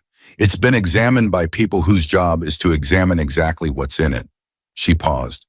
It's done. Whatever your name says in those documents, that's what it says. I can't change that. I won't change that. Hannah, you don't understand what this means for me. I do understand, she said. I understand exactly what it means. And I need you to hear something from me clearly so there's no confusion later. What? He said, quiet, wary. You didn't call me to apologize. You didn't call me because you were scared and needed someone to talk to. You called me because you needed something from me. That's the entire history of us, Daniel. That's every phone call we ever had when things got hard. She felt something release as she said it, not with anger which surprised her, but with the clean, clear-eyed steadiness of someone naming a true thing out loud for the first time. You used the people who cared about you as resources. You did it to me for 3 years, and then you disappeared when it stopped being convenient. And then you mailed me a bomb and disappeared again. I'm not finished. She kept her voice level.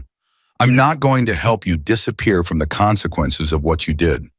Not because I don't have compassion for the fact that you're scared, but because the evidence in that case protects people who deserve protection, and editing it to protect you would mean those people get less of it. She paused one final time. I genuinely hope you make different choices from here, but I'm not going to be the reason you don't have to. She hung up. She sat on the edge of the bed in the quiet of the safe house and let the silence settle around her. Her hands were steady. Her breathing was even. And the thing she felt, the dominant, overriding emotional texture of the moment after she ended that call, was not sadness, not anger, not grief for the marriage or the man or the years. It was freedom. The specific, hard-earned freedom of someone who has finally put down the last weight they didn't realize they were still carrying. She had been linked to Daniel Parker by legal ties, by shared debt, by the particular invisible chains of a marriage that ended badly and left its residue in every decision she'd made since. She had been carrying his choices not consciously, not deliberately, but the way you carry something that has been handed to you and that you haven't found a moment to set down. She set it down. She called Tyler. He answered immediately because that was Tyler, who answered immediately when she called, who had answered immediately every time she called for the past 15 years of his life. Hey, he said, you okay? I'm okay, she said. I needed to hear your voice. A pause, then softer. It's done. Whatever was happening, it's done. Most of it, she said, the important part. She heard him exhale, the same long, shaky breath she'd heard from him on the night she called to tell him the bar money was going to be okay. The breath of someone releasing something they've been holding for a long time. I'm proud of you, he said. I know that's backwards, you being my big sister and all, but I need to say it. She couldn't speak for a moment. Ty, she said. You walked into something that scared you and you didn't run, he said. You never run. You've never run from anything in your whole life. I've been watching you do that since I was 5 years old. His voice was steady, but she could hear the effort in it. I just need you to know I see it. She pressed her fingers against her eyes briefly, breathed. I'm coming to get you tomorrow, she said. We're going home. To the apartment. To wherever home is now, she said. We'll figure it out. The compound was tense that night in the specific way that places are tense, when the thing everyone has been bracing for has passed and nobody has fully believed it yet. She came back to Iron Ridge after the call with Tyler, needing to be in the place and with the people rather than alone with the enormous quiet of the safe house. Frank was in his office. She knocked. Come in, he said. She sat in the chair across from him. She told him about Daniel's call, all of it exactly as it happened. Frank listened without interrupting, without expression, without offering any of the reactions that someone else might have offered, the indignation on her behalf, the commentary on Daniel's character. He just listened the way Frank listened, with his whole attention and without the noise of his own responses getting in the way. When she finished, he was quiet for a moment. You okay, he said. Yeah, she said. More than okay, actually, which is the part that surprises me. He nodded slowly. He turned his coffee cup in his hands. She'd never seen him drink from it, just turn it. Vega called me an hour ago, he said. The case has been formally opened. Federal jurisdiction, which means the local officials on that list don't have the ability to interfere with the investigation. He paused. It's going to take time. These things always take time, but it's moving. Carver, she said. Frank's jaw tightened briefly.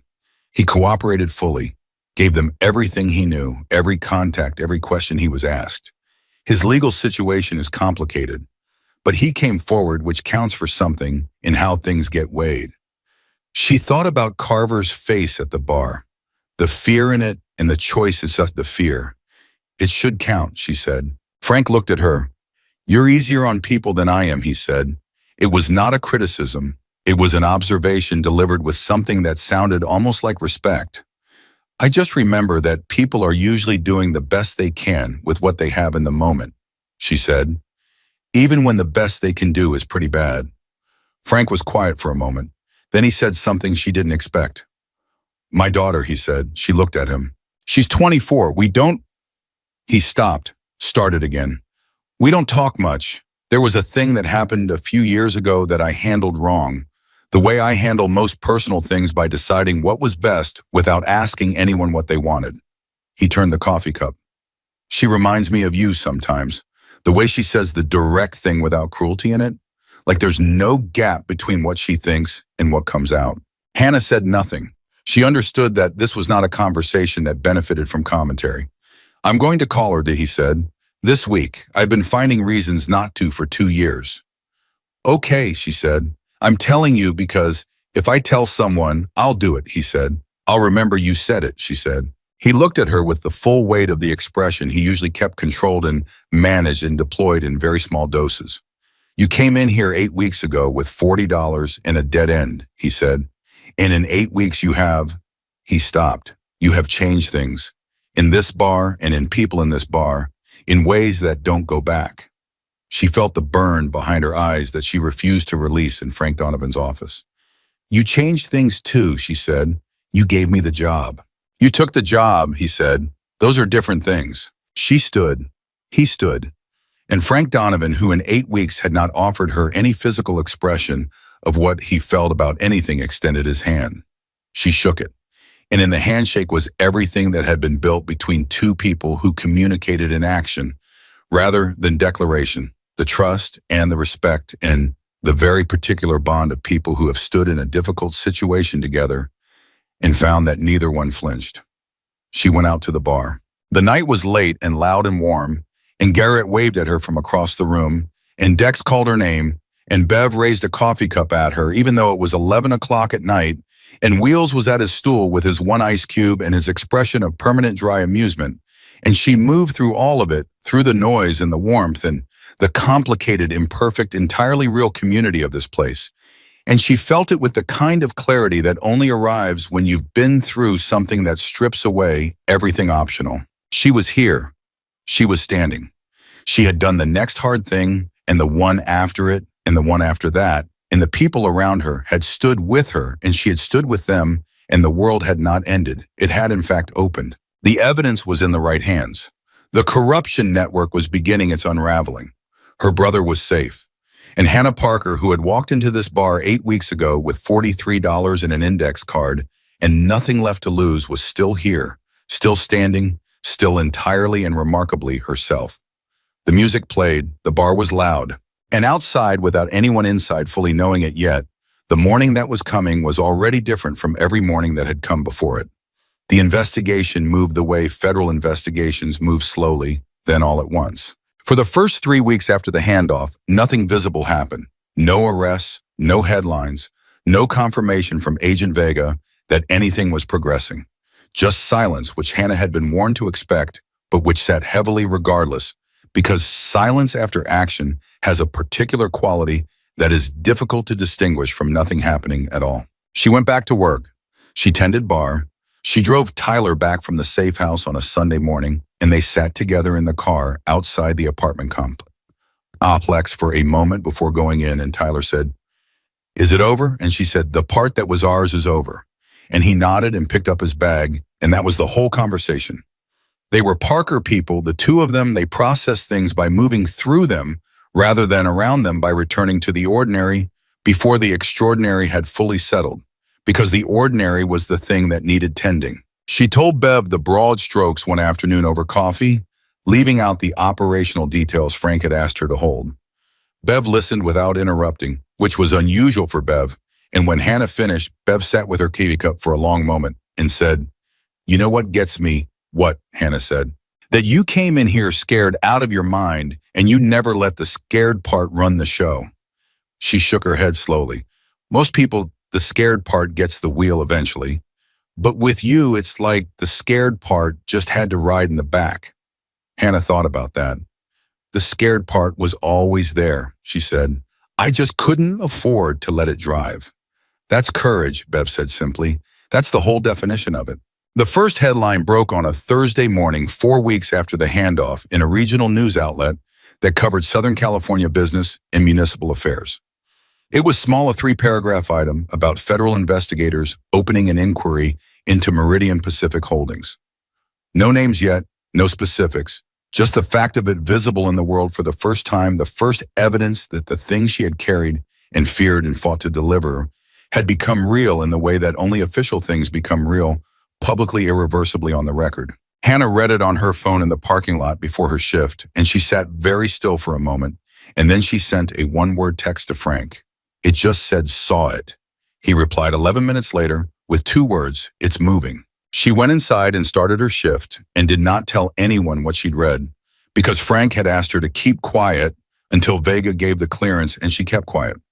But she carried the knowledge of it through the whole shift like a light source, small, contained warm in the chest. The second headline 2 weeks later was not small. It ran in the Los Angeles Times on a Tuesday morning with the kind of specificity that told her Vega had been ready for a long time and had been waiting for exactly the right alignment of evidence and timing. County commissioner named, 2 permitting officials named, 3 Meridian Pacific executives named. The shell company structure described in enough detail that anyone reading it would understand the scope of what had been built and how long it had been operating. Daniel Parker's name appeared in the 6th paragraph, not as a target, but as a cooperating witness. She read that twice. He had come forward apparently sometime in the past 3 weeks. The article described him as a former contract accountant who had discovered the fraud and turned over evidence after a period of, the article's word was deliberation, which was a generous translation of what Hannah knew to have been 4 months of running. She did not feel triumphant reading his name. She did not feel vindicated or satisfied. She felt the particular neutral acknowledgement of someone watching the consequences of other people's choices arrange themselves into their correct order. He had come forward. That was a choice. It was finally a better choice than the ones that had preceded it. She put her phone down and made Tyler breakfast and let the morning be ordinary.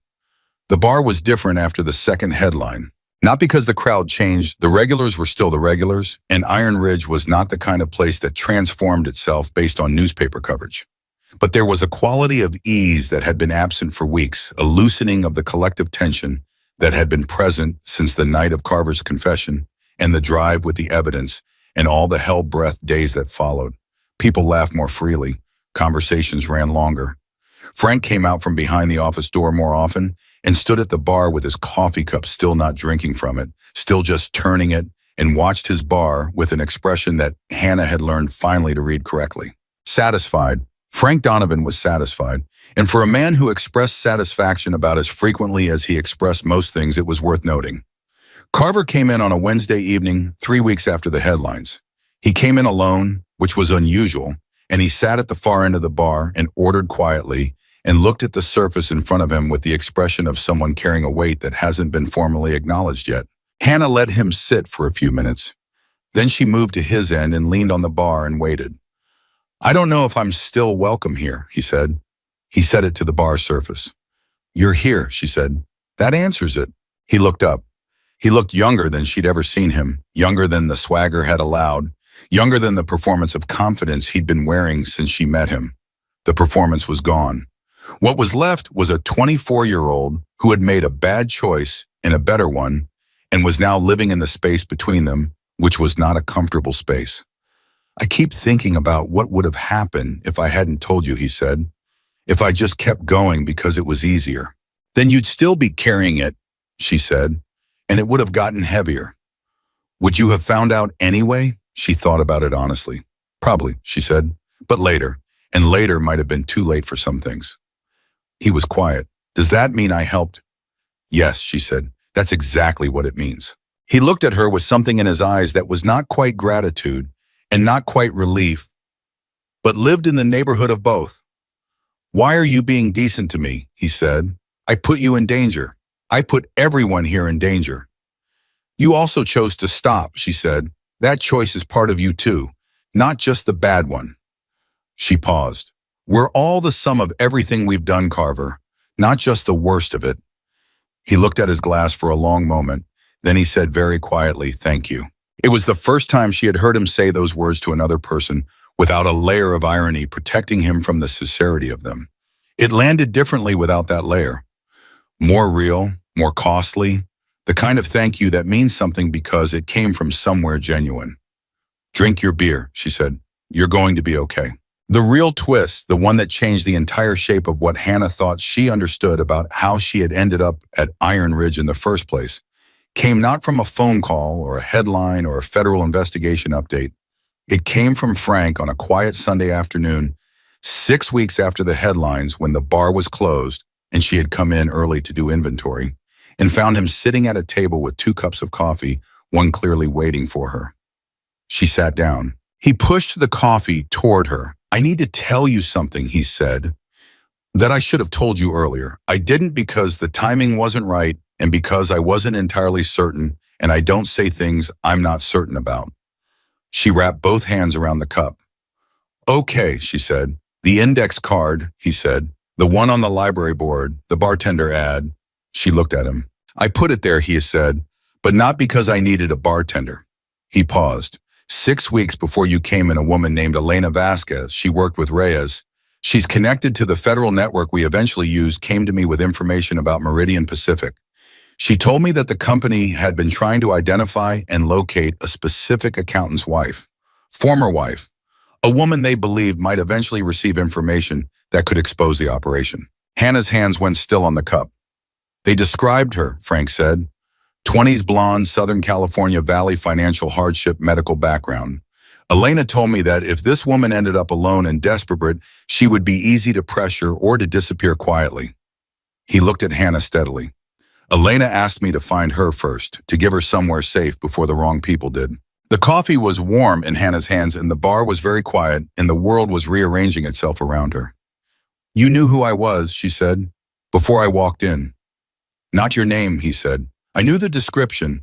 When you walked in with that index card, 27 blonde medical background, Victorville, I knew within 3 minutes who you were and why it mattered that you were there. She sat with this, sat with the full weight of it, the index card that nobody else had taken, the job that nobody else had wanted, the door she had walked through, believing it was desperation that drove her, and finding out now in this quiet bar on this Sunday afternoon that she had been found before she found them. You could have just told me, she said. No, he said. I couldn't.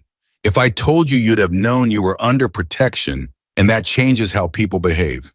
It changes what they feel.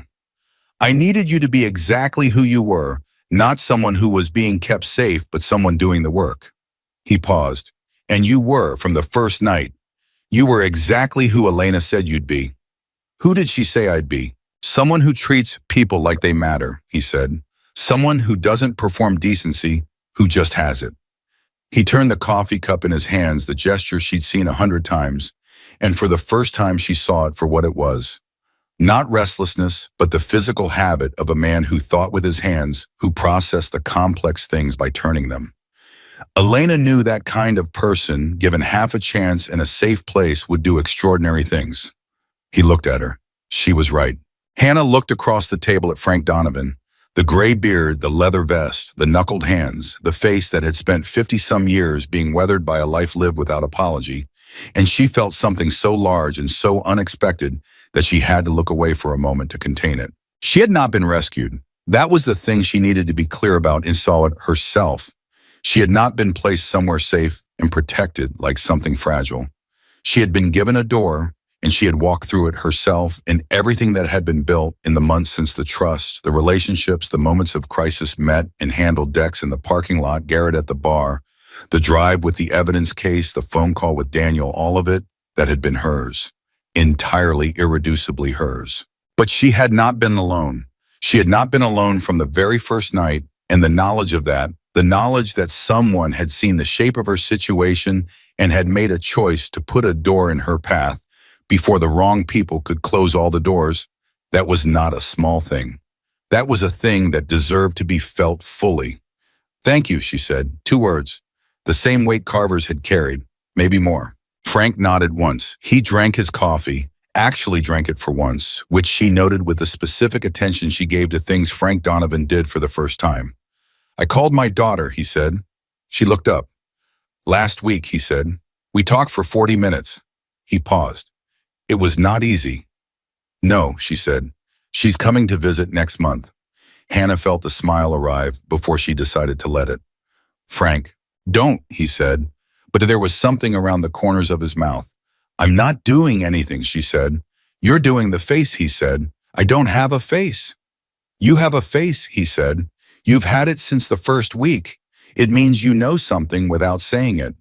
He stood and picked up his cup. It's annoying.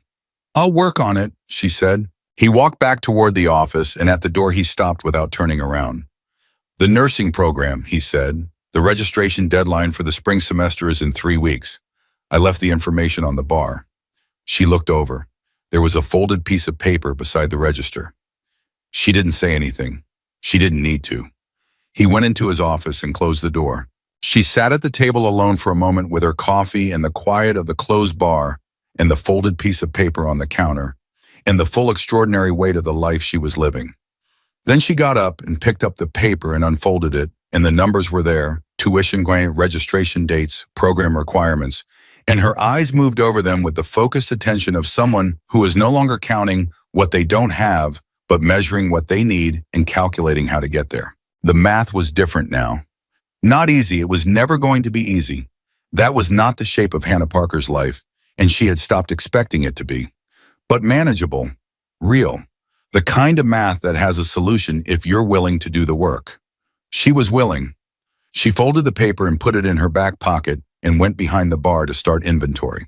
2 months later, Iron Ridge Bar reopened after a 2-week closure for renovations, the first proper renovation in 8 years, funded partly by the fact that with the corruption network being publicly dismantled, 3 businesses that had been under pressure to cut ties with the bar had quietly resumed their relationships. The reopening was not a quiet evening. It was loud and full from the first hour, the kind of night that declares its own significance without needing anyone to announce it. Tyler was there. He stood at the bar looking slightly out of his element, but trying gamely, and Dex had taken it upon himself to introduce Tyler to everyone within reach, because Dex had decided that Tyler was his responsibility for the evening, which Tyler seemed to find equal parts overwhelming and delightful.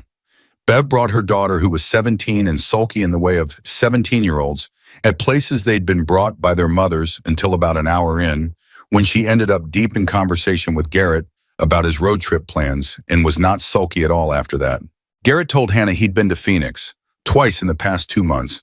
His brother was stable, not recovered stable, which was the more honest word for where they were, but the distance had compressed. The presence had been restored, and Garrett moved through the bar that night with something lighter in him that she recognized because she knew what it looked like when a weight got set down. Carver was there. He came with 2 of the other younger associates, and he was different, not dramatically, not in a way that announced itself, but different in the subtle structural way of someone who has made a decision about who they're going to be and is living forward from it. He ordered his beer, he sat with his friends, he nodded at Hannah across the bar, with the specific nod of people who share a history that doesn't need words. She nodded back. Wheels was in his usual spot with his one ice cube, watching the room with the dry, affectionate attention of a man who has seen a lot of nights in this bar and has developed strong opinions about which ones are worth the staying up for. "Good night," he said to Hannah when she passed with a tray. "Good night," she agreed. "You look different," he said. She stopped. "Different how?" He thought about it. "Like someone who knows where she is," he said. "Not just where she's standing, where she actually is." He picked up his glass. "Most people spend their whole lives not knowing that." She thought about the index card, the $43, the 62 rejections, the heavy wooden door, and the question of whether she was scared, and the answer she'd given that turned out to be the right one. She thought about Dex asking her that on her first morning. "Are you scared?" and her saying a little, and him saying good means you're paying attention. She had been paying attention. Every shift, every conversation, every crisis navigated, and every person met with the full human weight they deserved. She had been paying attention, and it had built something real in the space where desperation had been something that did not have a single name, but that contained within it the things that actually mattered, work that meant something, people who chose to stand near her, a brother getting an education, a future that was no longer a thing she feared, but a thing she was building. Frank appeared beside her. At some point in the evening, as she never heard him coming, had stopped expecting to. He stood next to her and looked at the full, loud, warm room that was his, that had nearly been taken from him and had not been, and he didn't say anything for a moment. Then, "How's the enrollment process going?" "I register next week," she said. "Classes start in January." "You'll finish this time," he said. It was not encouragement. It was a statement of known fact. "Yes," she said, "I will." He nodded. He moved on through the room in the way that was entirely his, present without hovering, watching without performing vigilance, the authority of a man who had built something over 30 years and knew its every sound and temperature. Hannah stood behind her bar and looked at the room. Dex was laughing at something Tyler had said. Bev's daughter was still talking to Garrett. Carver was relaxed in a way she hadn't seen from him before. Wheels was on his second drink. And Tyler, with his acceptance letter and his textbooks and his whole architecture of becoming still ahead of him, was standing in the middle of Iron Ridge Bar looking genuinely happy, which was not something she had taken for granted in a very long time. She had come here with nothing. She had come here afraid and broke, and carrying a weight of accumulated loss that had made the world feel small and closing. She had come because there was an index card that nobody else would touch, and a job that nobody else would take, and a door that the whole town was afraid of. She had walked through it anyway. And on the other side, she had found what she had stopped believing existed for her specifically, not safety, not ease, not a life without difficulty, because that was never the real thing anyone was looking for. What she had found was something truer and more durable than any of that. She had found people who chose her, not because she was easy or convenient or required nothing of them, but because she had shown up and done the work and treated every person in the room like they were worth the full weight of her attention, and they had seen that and they had chosen her back. Family is not always the people who share your blood. Sometimes it is built in a bar at 2 a.m, in a parking lot with someone bleeding on the ground, in a back office where a man tells you the true shape of how you ended up somewhere, and you realize that the place you ended up is exactly where you were supposed to be. Hannah Parker had walked into Iron Ridge Bar looking for a paycheck. She had found something that no amount of debt or rejection or loss had been able to give her, and no amount of the same could ever take away. She had found the people who would stand beside her, and she was never, not for a single day of the rest of her life, going to take that for granted.